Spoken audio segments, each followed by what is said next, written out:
créé le mariage et il a créé le sexe pour que le sexe soit dans le mariage et que ça se passe bien. Il y a une phase d'observation. Comme je l'ai dit tout à l'heure, il y a une vision qui doit être partagée. Lorsque tu laisses les personnes entrer dans ta vie, il y a un côté spirituel que les hommes essaient de banaliser ou bien de négliger, alors que c'est très fondamental.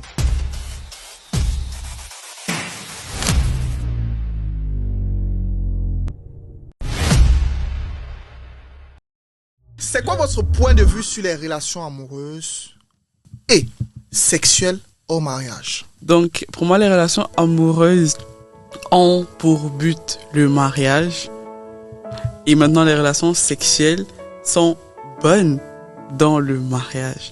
J'explique les choses. Dieu a créé les hommes, les femmes. Il a vu qu'il était bon qu'ils se mettent ensemble. Et Dieu a créé le sexe. Faut que vous vous rendez compte que Dieu a créé le sexe. Il a créé toutes les positions qu'on connaît. Donc, il sait que c'est une bonne chose. Moi, je connais pas, hein. Voilà. Tu vois un peu. Donc, Dieu n'a pas créé quelque chose pour rien, en fait.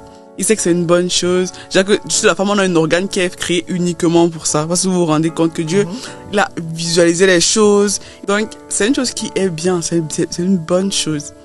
Mais maintenant, il a aussi créé ce qu'on appelle l'ordre. Donc, il a créé le mariage. Et il a créé le sexe pour que le sexe soit dans le mariage et que ça se passe bien. À un moment donné, si tu n'es pas sûr de la personne avec qui tu es, tu vas avoir le sexe maintenant. Pourquoi? Tu sais pas la bonne personne, tu sais que c'est pas la bonne personne. Pourquoi tu te rapproches de la personne? Pourquoi est-ce que tu veux créer cette plus de proximité? Quelqu'un qui n'est rien pour mais toi. Je tiens à rappeler qu'en même temps, tu peux pas savoir sur le coup que c'est la bonne personne ou c'est pas la bonne personne. En fait, le truc, c'est ça. Les relations amoureuses, il y a les étapes. Ouais, c'est un processus qui se construit. Tu rencontres une personne qui te plaît. On vient me voir. Moi aussi, je regarde la personne me plaît. Je suis en mode, Seigneur, la personne, s'il me plaît aussi. Peut-être que c'est ça. Vous voyez un peu. Maintenant, nous deux, nous sommes chrétiens. On va pas aller, ok, tu penses que tu me plais, tu penses que je me plais. Alors. C'est pas comme ça que ça fonctionne.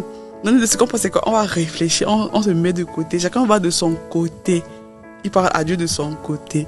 Quand tu es maintenant sûr que c'est peut-être la personne, tu veux encore vous voir. En mode, moi, je pense que c'est toi, parce que c'est toi. Vous allez voir un aîné. Pourquoi tu vas en parler aux aînés? Parce que c'est une blague. Vous allez voir un aîné qui va vouloir vous donner les conseils dont vous aurez besoin pour vos relations.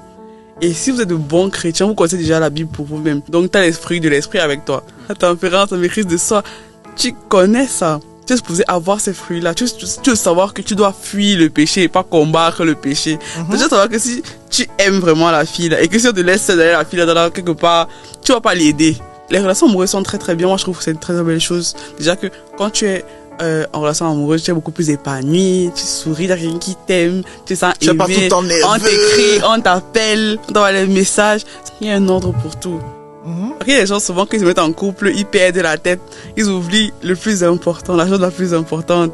Ok, parce que tu es en couple, tu as appelé ton copain toute la nuit, tu oublies que le matin, tu as la prière. Ouais, tu oublies que tu devais lire ta Bible, tu commences à faire les trucs de manière un peu laxiste, c'est pas bon. Déjà que je pense que Dieu ne va pas te mettre dans une relation qui va t'éloigner de lui. Est-ce que pendant la relation, c'est ok, je me rapproche de la personne, notre relation se passe bien, mais au détriment de ma relation avec Dieu. Ouais. Peut-être que c'est pas la relation que Dieu voulait que tu sois dedans, parce que Dieu ne va jamais te donner quelqu'un qui va t'éloigner de lui. Dieu veut que tu sois proche de lui. Et aussi que tu sois heureux. Donc, forcément, te donner quelqu'un qui va te plaire et qui va t'aider à grandir. On l'a essayé. In Christ. Vous allez partager la même foi et c'est ce genre de personne. Votre foi va grandir ensemble. Exactement. Donc, est-ce que c'est la bonne personne pour moi? Est-ce que tu te rapproches de Dieu? Oui. Ok, ça c'est un bon point. Est-ce que la personne s'y m'aide à grandir? Oui, c'est un bon point. Est-ce que la personne si, quand on est ensemble, est-ce qu'il, genre, quel esprit est-ce que la personne amène? Est-ce qu'il amène l'esprit d'entraide, l'esprit d'amour, est-ce qu'il a la passion, est-ce qu'il a les fruits de l'esprit? Est-ce qu'il voit les fruits de l'esprit dans la personne là? Oui, ça c'est une relation qui va être saine. Quand tu vois, tu sais. Quand tu vois, tu sais. Il n'y a pas quand tu vois, tu sais. Maintenant, est-ce que, avec tout ce qu'on connaît, notre bagage de chrétiens là, est-ce qu'on va faire ce que la Bible demande de ne pas faire? C'est pour ça que, pour moi, il y a un temps, je disais que les relations jeunes, ça ne sert à rien parce que je dis un temps pour tout. Si tu te mets en couple avec la personne que Dieu a prévue pour toi trop tôt, vous pouvez faire les choses que Dieu ne veut pas que vous fassiez trop tôt aussi. C'est lourd ça. Parce que je dois vous être précipité dans la relation. Alors que si tu avais attendu le bon moment pour vous mettre en couple, par exemple, si vous mettez en couple et que vous avez une certaine stabilité, il y a quelle raison pour ne pas vous marier, en fait? Exactement. Vous savez quel attachement vous savez un peu. Alors que justement, si tu vois cette personne à 17 ans, vous êtes en couple, c'est pour faire quoi? Toi-même, tu apprends à te connaître toi-même. Tu apprends encore ta relation avec Dieu. Tu as encore, tout est encore à l'étape développement. Il y a un temps pour tout. Donc, les relations amoureuses sont bien. Quand c'est le bon moment, avec la bonne personne, avec le bon esprit. Ok. Pour ma part, j'aime tellement aussi le livre de Genèse, le premier livre de la Bible. Et dans le livre de Genèse, au début on dit Dieu créa l'homme après avoir créé toute la terre et il donna à l'homme la domination sur tout le monde entier. L'homme était dans la présence de Dieu, tu vois. Et Dieu s'est dit en lui-même, il n'est pas bon que l'homme soit seul. Alors on connaît tout ça. Il créa la femme. Il créa la femme et la femme vivait avec l'homme dans le royaume d'Éden. Ce que signifie Éden là, c'est la présence de Dieu. Le jardin d'Éden, c'était un lieu où l'homme se rencontrait avec Dieu. Tu vois, c'était la présence de Dieu en fait. Donc, pour ma part, tu ne peux pas entrer dans une relation. Si on veut prendre les choses terre à terre et partir suivre le canevas de notre ancêtre, tu ne peux pas chercher une relation en dehors de la présence de Dieu. Alors, tu dois être dans la présence de Dieu et la relation doit venir dans la présence de Dieu avec toi. En partant de ce principe, il faut savoir qu'il y a un cheminement, un long processus pour réellement avoir une bonne vie. Il y a une phase d'observation. Comme je l'ai dit tout à l'heure, il y a une vision qui doit être partagée. Et comme Anne l'a dit plus tôt, il y a un temps pour tout. Quand tu dis il ne faut pas rêver l'amour avant que le moment ne soit arrivé en fait. Donc il y a un temps pour tout. Tu peux rencontrer l'amour de ta vie, genre la personne que Dieu a choisie, qui sera la tienne, mais tu la rencontres tôt. Il faudrait que tu vous laisses du temps. Ne précipitez pas les choses. Adam était accompli à un certain niveau. Il régnait sur tout.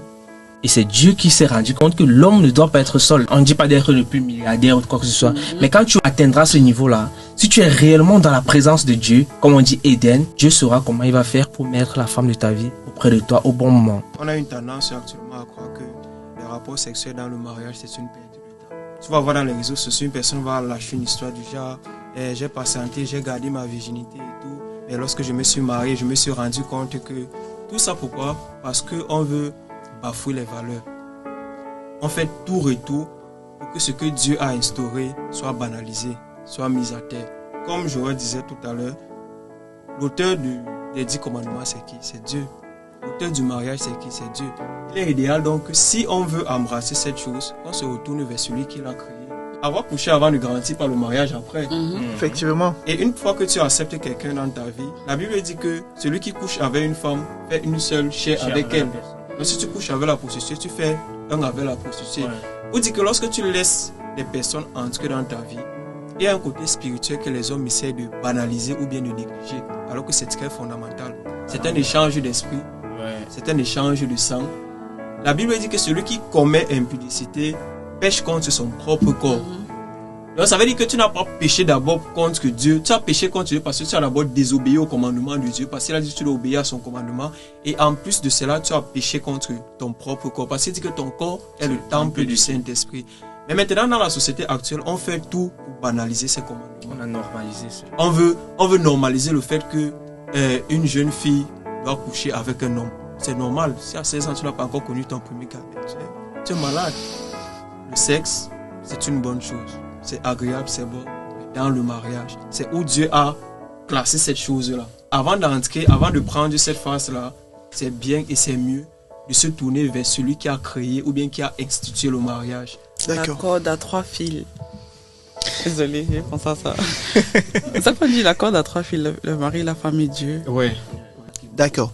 On ressort de ça que ne restez pas seul, ne restez pas célibataire, mettez-vous en couple, mais suivez le processus. Suivez le processus. Dans la présence du Seigneur.